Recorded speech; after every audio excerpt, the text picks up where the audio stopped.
Assalamualaikum warahmatullahi wabarakatuh. Perkenalkan, nama saya Septia Putri Utami. Berdirinya saya di sini ingin mempresentasikan sebuah peta konsep yang berjudulkan wakaf. Di mana di atas ini ada 3 poin yang akan kita bahas. Yang pertama yaitu pengertian wakaf, yang kedua itu ada dasar hukum wakaf, dan yang ketiga terakhir itu ada sejarah wakaf. Di mana di poin pertama pengertian ini yaitu ada 4 pendapat yang berbeda tentang wakaf. Yang pertama itu menurut Muhammad Al-Syarbini Al-Khatib, yang kedua yaitu menurut Muhammad Ibni An-San'ani, yang ketiga itu menurut kompilasi hukum Islam, dan yang terakhir nomor 4 itu menurut Undang-Undang nomor 41 tahun 2004. Nah, di poin yang kedua itu dasar hukum wakaf, di mana di sini ada 2 yaitu menurut Al-Qur'an dan yang kedua itu menurut hadis. Pada sejarah wakaf di sini ada 5 masa pada sejarah wakaf. Yang pertama itu menurut Nabi Muhammad SAW, dan yang kedua itu menurut Umar bin Khattab, yang ketiga itu menurut Abu Thalha, yang keempat itu menurut Utsman bin Affan, dan yang kelima menurut Ali bin Abi Thalib. Baik, langsung saja pada poin yang pertama yaitu pengertian badan wakaf, di mana pengertian badan wakaf secara etimologis, wakaf adalah masdar wakaf asyasya, yang artinya suatu berhenti. Sinonim dengan habasa dan sabbalah, wakaf telah menjadi kata serapan dalam bahasa Indonesia menjadi wakaf.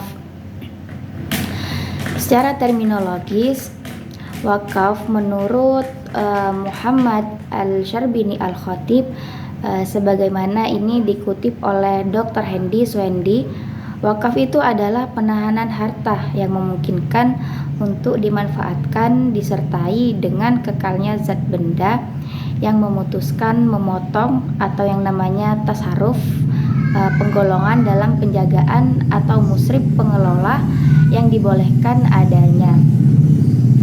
Yang kedua itu menurut Muhammad Ibni An-San'ani, sebagaimana ini tuh dikutip oleh Profesor Dr. Said Agil Hussein Al-Munawwar. Wakaf ini adalah menahan harta yang memungkinkan diambil manfaatnya tanpa menghabiskan atau merusak bendanya atau yang namanya ainnya, dan digunakan untuk kebaikannya. Nah, untuk selanjutnya yaitu menurut kompilasi hukum Islam. Wakaf adalah perbuatan hukum seseorang atau kelompok orang atau benda hukum yang memisahkan sebagian dari benda miliknya dan melambangkannya untuk selama-lamanya.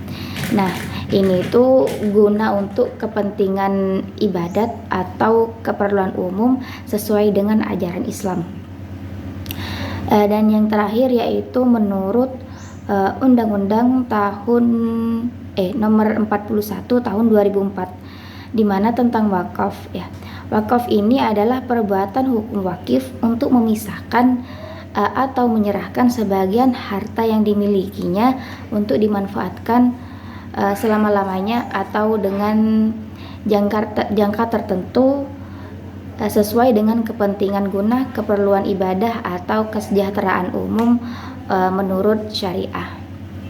Nah, dari beberapa definisi di atas itu, maka kita bisa simpulkan bahwa wakaf itu adalah perbuatan hukum seorang mukallaf, seorang yang sudah cakap hukum untuk menyerahkan sebagian hartanya atau dalam kurung tidak boleh lebih dari 1/3 dalam jangka waktu yang terbatas atau selamanya.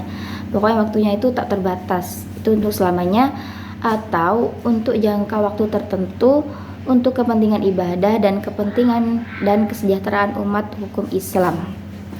Nah, wakaf ini memiliki pengertian yang berbeda dengan infak dan sedekah ya.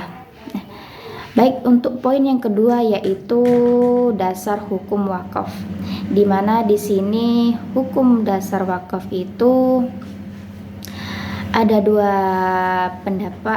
dua yaitu dasar hukum pada Al-Quran dan hadis. Nah, Mungkin kamu itu sekali-kali ya tidak sampai kepada kebijakan yang sempurna. Sebelum menafkahkan sebagian harta yang kamu cintai dan apa saja yang kamu nafkahkan, maka sesungguhnya itu Allah mengetahuinya. Nah, ketika mendengar ayat dari Abu Thalha, itu biasanya ingin mewakafkan Barha, harta yang paling dia sukai, yaitu Azam Kasyarih itu berkata pada Al-Fa'iq bahwa berhak dengan pendanaan falah dari kata al-birah, yaitu tanah tinggi. Sementara Asy Syu'airi itu mengatakan kata tersebut adalah sebuah nama. Nah, pada hadis Nabi Muhammad SAW di antaranya itu yang pertama ada dari Abu Hurairah radhiyallahu anhu, sesungguhnya Rasulullah itu bersabda, apabila anak Adam atau manusia meninggal dunia, maka putuslah amalnya kecuali ada 3 perkara. Yang pertama itu ada sedekah jariah, yang kedua itu ada ilmu yang bermanfaat, dan anak soleh yang mendoakan orang tua. Nah, penafsiran sedekah jariah itu adalah hadis yang tersebut menurut Imam Muhammad Ismail Al-Kahlani adalah wakaf. Nah, ada hadis Nabi itu yang menegaskan lebih tegas dengan menggambarkan ibadah wakaf, yaitu perintah Nabi SAW kepada Umar untuk mewakafkan tanahnya yang ada di Khaibar, itu yang menegaskan lebih tegas dengan menggambarkan ibadah wakaf, yaitu perintah Nabi SAW kepada Umar untuk mewakafkan tanahnya yang ada di Khaibar itu. Nah, yang lanjut pada poin yang ketiga, yaitu sejarah badan wakaf. Nah, di mana sejarah wakaf pertama kali munculnya wakaf ini dikenal sejak masa Rasulullah SAW, yaitu pada tahun kedua Hijriyah. Rasulullah ini pertama kali mewakafkan tanahnya menurut sebagaimana pendapat ulama mengatakan bahwa yang pertama kali melaksanakan wakaf ialah Rasulullah.